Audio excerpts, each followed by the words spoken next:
ভুট্টে বাড়ির অবস্থা দেখলে মাথাটা নষ্ট হয়ে যায়। এই ভুট্টে বাড়ি কতদিন থেকে পানি দেয় না, এবারে পানি না দিয়ে কই রে আবেদ রে, এদিকে আয়। কি হয়েছে মানে ভুট্টে বাড়ির এই অবস্থা কে? তা 3 দিন বিয়ে খাবি না, আমার এখানে যত্ন করবি না, তুই টেকা ঢুকিয়ে তোকে প্রত্যেক মাসে টাকা দেই, প্রত্যেক মাসে তুই কি করিস?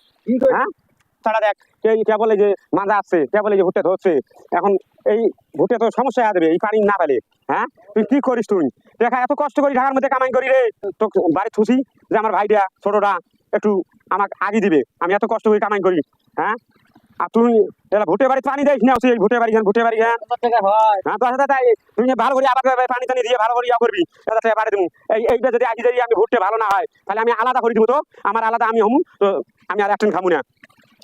সুন্দর করে পানি দে, পানি টানি দিয়া একটু সাত সাত থাকা দিয়ে দিস তোর ভুট্টে।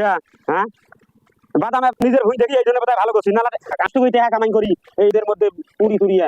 হ্যাঁ কি করছো তোর ভাবি?